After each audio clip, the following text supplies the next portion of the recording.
Da circa un mese è partita la macchina organizzativa federale della FIGC e della SGS, settore giovanile scolastico, pilotato in Sicilia dal professor Stefano Valenti.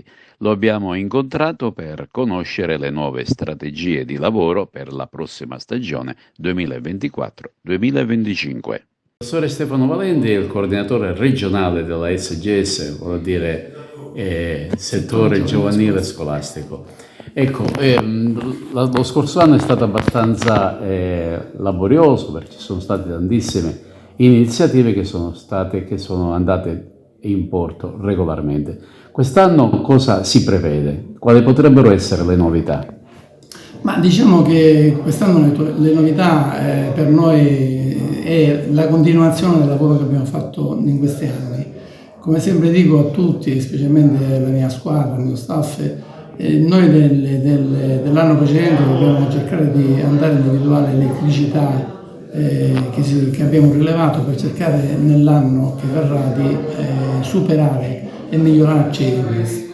Noi partiamo già con uno staff regionale e provinciale ben assortito e stiamo cercando anche di iniziare a fare formazione per i nostri tecnici, perché vogliamo sicuramente avere accanto le persone competenti in tutto quello che andranno a fare, in maniera tale da poter essere un supporto, un valore d'aiuto alle società, alle scuole, alle istituzioni scolastiche, alle comunità che partecipano alle nostre attività nel miglior modo possibile. Le nostre attività sono tantissime. Noi partiamo dalle scuole di calcio perché vogliamo essere accanto alla società, far capire quanto sia importante il lavoro del tecnico, soprattutto quando si parla di attività giovanili, quando si parla dei bambini, dell'attività di base, dove il ruolo principale è quello chiaramente di far crescere un bambino in un ambiente sano, ma soprattutto con dei valori educativi molto importanti, non solo farlo crescere dal punto di vista sportivo, ma anche dal punto di vista umano ed educativo, ed è molto importante. È per questo che anche per i tecnici cercheremo di fare anche formazione per cercare di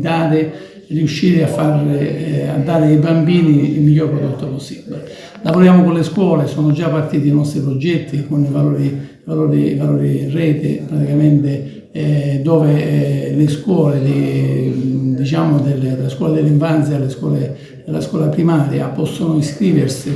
È già aperta, ripeto, la piattaforma ai nostri progetti, per loro sono completamente gratuiti, perché oltre ad avere anzi materiale che forniremo alle scuole, daremo un supporto tecnico, cioè un nostro collaboratore andrà nelle scuole a far svolgere attività motoria ai bambini della scuola dell'infanzia e della primaria, primo, secondo, terzo anno. Quindi significa dare la possibilità a tanti bambini di praticare attività sportiva con dei tecnici, tutti laureati in scienze motorie, è importante. Stiamo cercando di divulgare anche l'attività femminile. Siamo riusciti l'anno scorso a portare avanti determinati progetti di ragazze con i tacchetti, il laboratorio rosa. Sono dei progetti che noi porteremo avanti per dare maggiore spazio alle bambine per entrare in questo mondo, continuare a giocare, a divertirsi senza l'assillo di essere criticate o di trovare un ambiente ostile.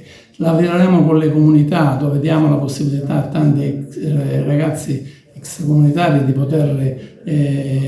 che arrivano con tanti disagi nella nostra penisola, per cercare di dare loro la possibilità di utilizzare, di giocare, utilizzare appunto lo strumento del gioco del calcio come uno strumento educativo per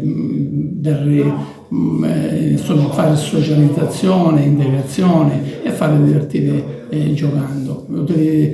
Portiamo avanti il gioco del futsal, il calcio a 5, che qualcuno lo vede come una seconda attività, realmente è una bellissima realtà, perché la nostra regione conta tantissime squadre e tanti ragazzi giocano al calcio a 5, al futsal l'ho chiamato, in maniera tale da non è in contrapposizione al calcio a 11, ma è anzi un completamento del ruolo. Come vedi, ci sono tante attività che portiamo avanti. Devo dire che il nostro impegno è quello di far avvicinare in queste nostre attività non solo i tecnici, ma anche i genitori, far capire loro che ruolo importante che hanno in questo settore, e anche per loro cerchiamo di fare degli incontri di formazione, perché abbiamo anche uno staff tecnico non solo valido, ma anche abbiamo uno staff dei psicologi che abbiamo accanto per cercare di far capire anche quanto sia importante la tutela dei minori.